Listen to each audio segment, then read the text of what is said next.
Hello, art nerds! I am back today with the 8th illustration in my Not Your Basic Witch series. I think that this is the first one where a character is not completely front and center, like they're not in the foreground. And the prompt that I had for this one was moon gates and like dancing through moon gates. I don't know a whole lot about them. I don't know if you know a whole lot about them. They're, to the best of my knowledge, visually it's just like a round gate. I don't really know that much more than that, so I need to educate myself. But it looked really pretty, and I think it's a pretty concept. So we're gonna go with that. This is also the first time that I've tried to do a kind of sky background that was not just blue, like kind of sunset sort of background. And I decided to do it like immediately after putting some blue down. I was like, I'm not happy with that. We're gonna do this. And it didn't turn out that bad, honestly. It was like a quick snap decision of, we're gonna try this thing. So I'm actually really happy with how it turned out. It's much prettier in person than it looks on camera, but that is the nature of these things. I have not perfected making my pictures look the same way when I edit a photo. Like, I haven't figured out how to make them appear the same way that they do in person. I don't have that mastery yet, but I don't really have a mastery in anything. I think doing illustrations like this, obviously I'm getting a lot more comfortable with filling a whole page. In fact, sometimes now I'm like, well, crap, I've run out of space.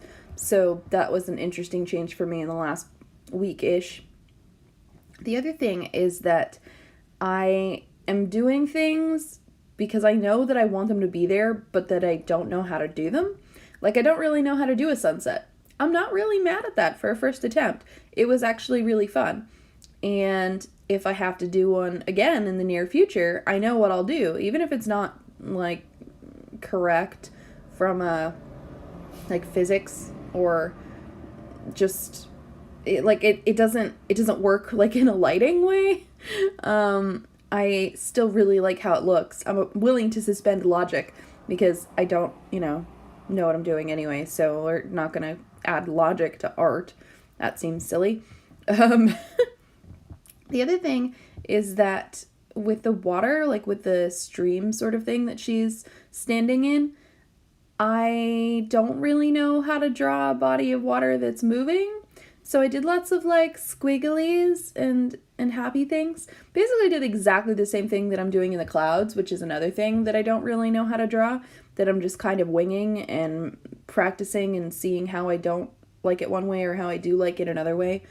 And I'm enjoying this series for giving me the freedom to do that, and also for giving me like the push. Like, I don't know if I would just sit down and say, hey, I don't know how to draw this thing, so that's what we're going to do today, unless I was already in the middle of a series like this. I did plan out all of my illustrations ahead of time. I have little thumbnails next to the prompts that I made myself so that I can go on any given day and say, hey, I think this is what I'd like to work on today, and then just pick one and refine the sketch, instead of these like really god-awful thumbnails. They're like business card sized and they're really scary looking. But I can look at one of those and say, oh, I want to do this thing. And I made the idea as a thumbnail on a whim, not thinking about the fact that I don't know how to draw whatever it is. And I'm slowly forcing myself to learn how to draw those things. So I think that it's a worthwhile exercise. I would encourage anybody who wants to improve their art in any way to do a 30-day challenge, but also to be really critical of yourself about it. Not in a, oh, this really sucks, oh, I screwed up this day, whatever. Like, you're going to have bad days. You're going to have illustrations that you don't like as much as other ones. That's just a given. It doesn't matter what kind of artist you are or how many years you've been practicing, you are not going to have a perfect illustration every day. You might not have a single perfect illustration in the entire month, but I guarantee you that if you try and paint new things, you will see improvements, or at least you'll find what ways are comfortable. I really liked drawing all of my kind of squiggly things for my river. I didn't perfect it by any means. There are definitely things that I want to keep building on, but I haven't drawn a moving body of water before. The big thing that I noticed trying to do it was that I had no idea how to place the shadows, and that's like my biggest problem right now. It's a thing that I'm noticing for every single illustration, is that I'm not entirely sure where to place my shadows as a light source. Like, I've got a sunset sort of thing going on there, but it's not a full sunset, and some of the things are cast in shadow and some of them aren't, so how do I do the water this way? Where would the highlights be? And I really have no idea. Like, I'm sure if I went and looked for reference photos extensively, then yeah, I could figure it out. And I could probably do 20 more pieces like this and get better with each one. But I wouldn't have thought to say, hey, I need to practice this thing if I wasn't doing a challenge like this, because I wouldn't have done this, even though I'm finding that I like it.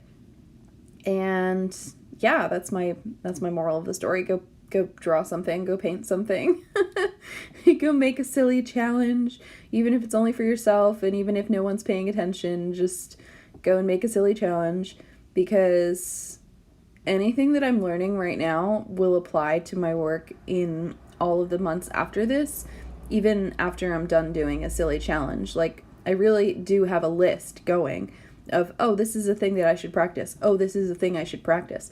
And I can go back and pick up any of the illustrations that are sitting here on the side of my desk and say, oh, I really like this thing about that one. I should try that again on this next thing that I work on. Like, I'm getting much more comfortable with my liners simply because I'm using them every day. I had bought recently Pigma liners before the challenge, and I just hadn't used them a lot because I wasn't doing anything finished, so I didn't really need them. I just had wanted to try them.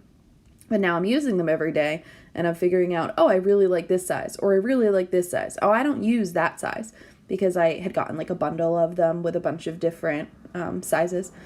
And I'm just getting used to my art supplies. I'm getting more used to what colors can I achieve, and what am I capable of, and what have I no idea what I'm doing, and doesn't matter. Mostly for the purposes of this, I'm finding that it doesn't matter. I'm also finding that it takes more time than I would think it would, but also with each painting, I spend less time sitting there and going, is this really what I should be doing right here? And I just kind of get into it and start doing it and say, fuck it. Like, if I screw it up, I've got another illustration to do tomorrow. And I think that that's helping. It's all an experiment, you guys. I don't have any, like, giant words of wisdom other than that you should do something like this, even if you don't do this, since my, like, kind of prompts are all over the place. I really do have a list. It's just that I didn't write a list. I didn't do a list the way that you see most normal prompt lists, like glass or shoe or telephone. Like, I didn't do prompts like that. I did scenes. I set scenes for myself that I thought that was an interesting thing to do. But anyway, this is what I came up with my dancing Moongate lady. I used a pose from a ballet, picture to give me the right kind of proportions for her. But other than that, it was all kind of an experiment.